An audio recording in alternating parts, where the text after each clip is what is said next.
Welcome to The Backstory with Dr. Ricky Singh.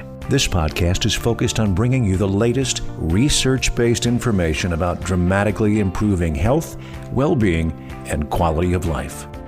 And here's your host, Dr. Ricky Singh. Hey everyone, welcome to The Backstory. Well, it's finally here, the 2022 TCS New York City Marathon. It's what I've been training for most of the year. It's what some of you guys have been training for. And I'm not going to lie to you. I'm a little anxious. I'm a little nervous. It's a little stressful. But I understand that it has required a tremendous amount of dedication from me. It has required a tremendous amount of support from my wife and my family to allow me to train for this. And I just want this weekend to go smoothly so I can be successful. So today I'm going to share with you some tips on how to spend this last week up until race day so we can give ourselves the best chance of succeeding. I guess the first thing is it's important to reduce some of those negative feelings. Try to de-stress and maintain a positive outlook. Again, you've done all the training. We've been preparing for this for many, many months, and I want to get us all, you and me, to the starting line in the best possible form. So the question is, how do you train the week before the marathon?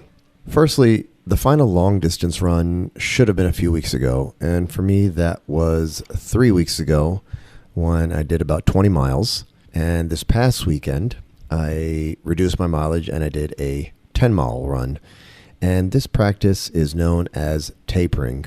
And why this is useful is that it gives your muscles a chance to rebuild and restore rather than stressing them out with increased mileage or increased strength work, breaking down the muscles.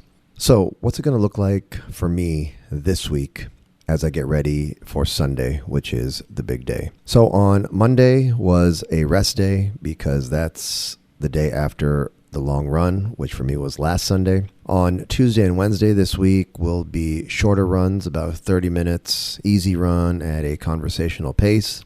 Thursday will be some mobility and some stretching. Friday will be rest. And then Saturday, I'm going to do what's called a shakeout run. Maybe 18, 20, 25 minutes just to really calm the nerves down, get ready for Sunday. This will probably help me sleep a little better on Saturday night. But the most important thing is that there should be no tempo runs, no interval training, no threshold training this week because you don't want to burn yourself out. You do want to keep moving and you want to help yourself with some of this nervous energy, but you don't want to burn out your glycogen reserves. The next thing is sleep. Now, it's probably normal to get a little bit nervous and a little anxious the night before the big race. You're probably going to toss and turn a little bit, and that's why it's important to try to bank some sleep for 4 or 5 days leading up to the race. And some of these strategies to get a better quality sleep include not using your cell phone and not being distracted with your screen. You want to avoid caffeine late at night, avoid alcohol this week if you can. And another thing to not do is exercise too late at night because this can also increase your adrenaline, which can increase your blood pressure and heart rate, which can also make getting a restful night a little bit more difficult. So bank your sleep, start sleeping at the same time, maybe Tuesday or Wednesday this week, and try to get up the same time every morning as though it was race day so you're not in shock on Sunday. All right, what about nutrition? What about carb loading? So carb loading is a common term that runners use, and there are some mistakes that most people make when they are trying to carb load. So most people think that carb loading is just stuffing your face at dinner the night before a race. And if you do that, you're really setting yourself up for failure because the purpose of carb loading is to replenish the glycogen stores. So in the last few days leading up to your race, about 85 to 95% of the calories that we consume should come in the form of carbohydrates. Now, there is going to be someone out there and some runners who are going to eat rice and pasta for breakfast, lunch, and dinner. But honestly, you don't have to be that strict and that stringent about it. You can have oatmeal and different breads, tortillas, pancakes, waffle, bagels. Anything that is easy to digest is going to help you load on to these carbohydrates. So the question is, how many carbs should you be targeting? And the number that most experts agree upon is about 4 grams of carbs for every pound of body weight. So someone like me who is 165 pounds, that translates into about 660 grams of carbohydrates every day. Now, this is certainly a lot more significant than the carbs that I typically intake during the year. I have spoken to you at length about low carb diets and keto diets and things like that, but now is not the time to diet. Now is the time to load up on carbs, restore those glycogen reserves to get us prepared for the race. You also want to avoid heavy sauces and high fat foods.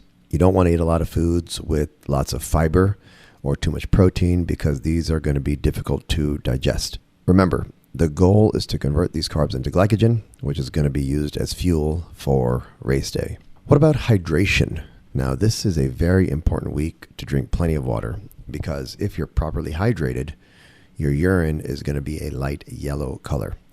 And generally, most experts agree that drinking about 8-ounce glasses of water per day or about half a gallon of water per day is sufficient. If you are an elite athlete, you might drink a little bit more. The Institute of Medicine actually recommends that athletic men drink about 104 ounces of water a day, which is about 13 glasses. But the point is, you don't want to go much beyond that because overhydration can be just as bad as dehydration. And the same rules apply as above, avoiding caffeine, avoiding alcohol, because both of these can cause dehydration. And importantly, they can interfere with your sleep, as I mentioned earlier. So what are some top tips to get us ready for running the marathon at the end of this week? The first one is review your training log. Look back at all the things that you've achieved over the past months. We have all trained very hard. We've trained very well for the marathon, so it's important not to doubt yourself. Trust your training plan. Plan your food for the week. Think about everything you're going to eat.